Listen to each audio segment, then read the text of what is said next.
All right, let's do a quick trade review. I want this to be really quick because it's really easy, simple trade. So we had all this. I think the last trade review I spoke on yesterday was buying up here and hoping to get a little bit higher, and we ended up having to cut on this candle coming back down. Nice cut. And then we wake up, and all this happens overnight. Nasty, nasty, nasty. We wake up and it's like already at 38 and a half. And we see strong spike here, very strong spike, and then we begin to have kind of this channeling that occurs throughout the day. And so as you guys know, I think I'm not a big fan of taking trades on daily open. I don't like holding trades into daily close. I don't like taking trades in the first hour of the day. Just because so much like whipsawing and stuff like that tends to happen that if you try and take a price action setup with like a stop loss defined by the candles, like a lot of times that stop might just get run before things keep going. So you usually have to widen your stop and take a little bit more of a risk in order to take these trades. But a lot of people like to say that they like to trade first hour of the day in traditional markets. Um, so I don't know. I wasn't really thinking too hard about it, but yeah, this was just one that I ended up taking. So let's take a look real quick on the 4 hour chart, because I think on this 4 hour chart you can see pretty reasonably that once you get this candle, that this is probably a good trade. But I want to talk about how we caught the trade in the first place, right? So we kind of have this channel, and really what we're seeing on this 2 hour chart, which I very, very infrequently use, is um, all of this buying pressure down here, right? And by the way, this is daily open. So all of this buying pressure on these wicks to the downside, more importantly, oh my God, this is ridiculous, dog. More importantly, um, all of these candles, these four candles, excruciating overlap, right? It's almost barbed wire, but they're all, sloping downward, and heavy wicks to the downside, heavy wick to the downside, heavy wick to the downside, and a nice green close, but never taking a new high, never, right?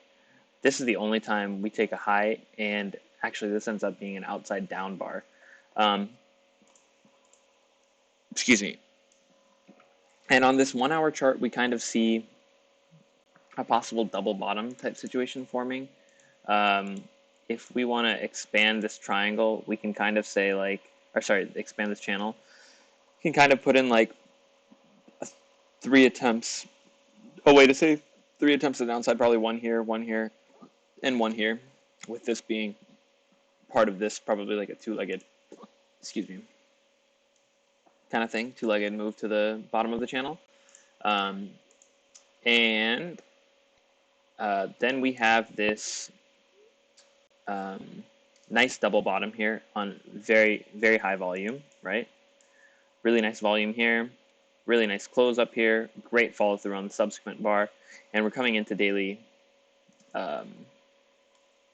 open, right? We get this nice little inside bar here of the final 15-minute bar as well, so it kind of gives you a reasonably well-defined trade. But like I was saying earlier, these will often get run, right? So your stop probably would want to be a little bit lower than this bar. Potentially that could get run too. So really the best stop was going to be down here. And the way we did it was on open, and we immediately broke above this. Did we immediately break above this? On like the, let's take a look real quick. On this is the daily open, we immediately break above it, yes. And I put in my first order right here at 38,130, I believe it was, just because, Jesus Christ, why do they do it? Like, it's so annoying. Just above this bar on my exchange, it was 38,100, and I take first part of the position there. I try and layer some bids down here, down here, down here, which end up not really getting filled, right? And first profit target is right here at the top of this kind of level, because we do have a potential, let's remove the drawings now. We do have a potential sideways trading range that's kind of forming here um, at these levels, right? Because we do have this double bottom here that could be a potential end of trend, which coincides as well on a higher time frame. Sorry, I know we're bouncing around on time frames a lot, but coincides with the fact that we've taken a new low, right? Broken this low, taken a new low. Great place for profit taking to occur. We are potentially in a larger sideways trading range, right? And we would be at the bottom of that sideways trading range. So it makes sense for shorts to be taking profit here.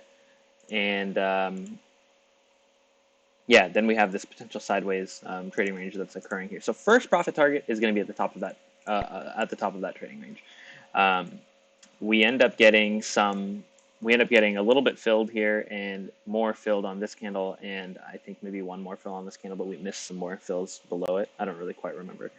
And then we end up taking, I think our first profit target was 38,361, I want to say. It's like somewhere on one of these candles here, because this is not the exchange I trade on, obviously.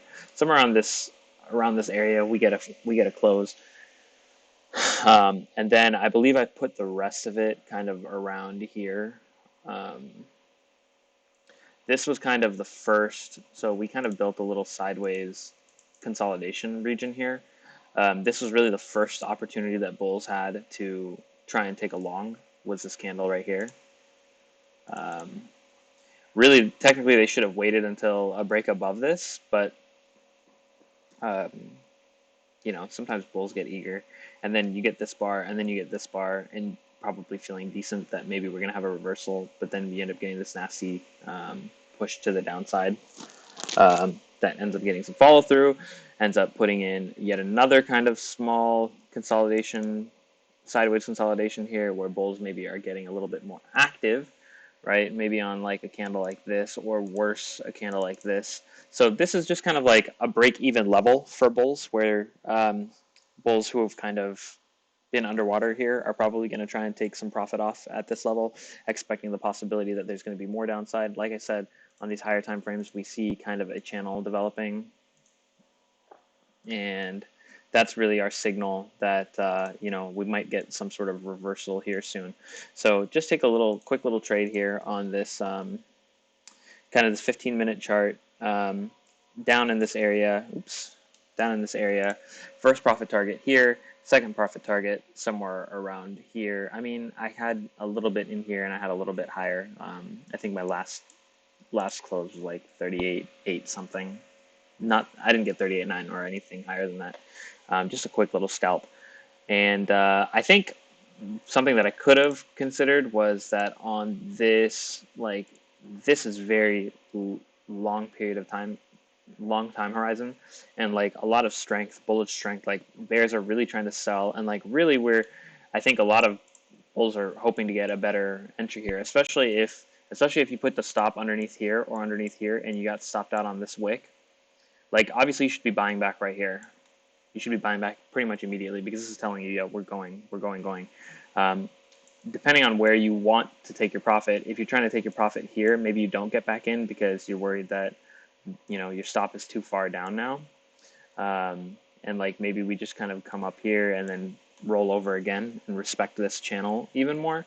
So if you don't end up getting in right here, which I think is perfectly reasonable, you're probably waiting and hoping that we're going to have this kind of channel here, and then we're going to break out, and then maybe we'll get another ability to fill some bids in this like 38.1 area, 38,000 area, maybe 37.9, especially on some higher time frame signals.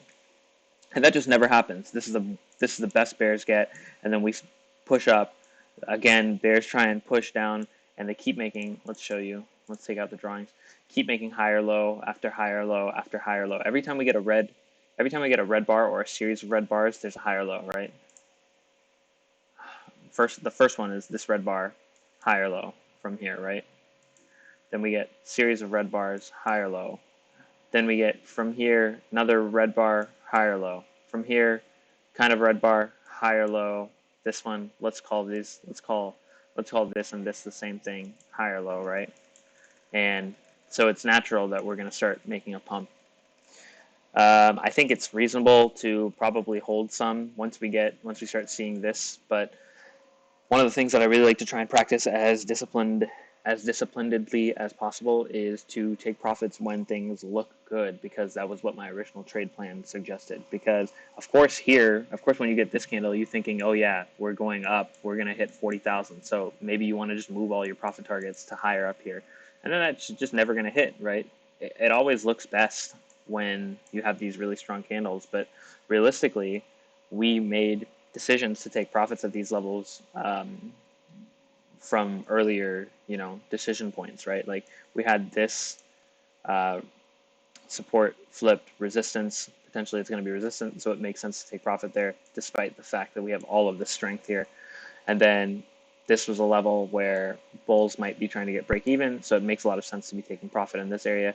The highest I would really be considering is bulls maybe wanting to get break even here, which actually ends up working out. But I really am not a fan of having to suffer through all of this kind of barbed wire just to get the fill up here. So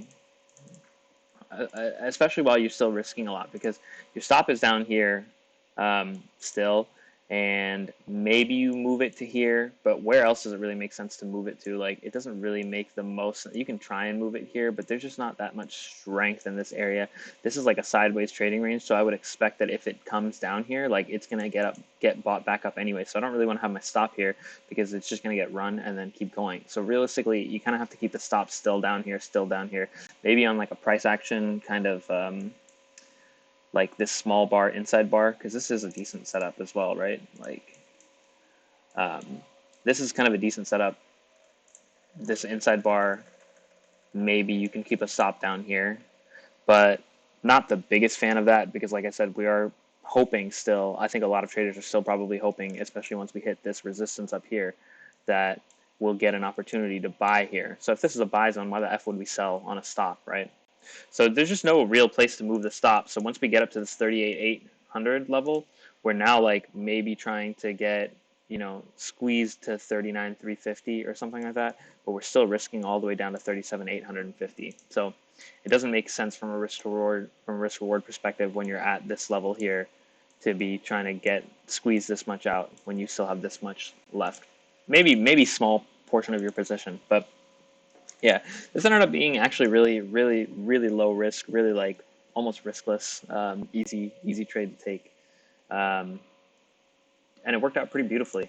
We have this channeling down, we break out of the channel. This was kind of the first signal right here that there's some strength to potentially break out of the channel, possibly make a sideways trading range, possibly make a reversal to the upside, and then we get this beautiful double bottom, perfect double bottom with a great reversal bar, really nice follow through on this bar, and then just kind of this channeling upwards with an opportunity to buy down here as well right before the first hour concludes, right? And if we look at it on the higher time frame, 1 hour for example, still looks great. Like a lot of buying pressure to the downside here, clear buying pressure, right? Never have a close below 38,000,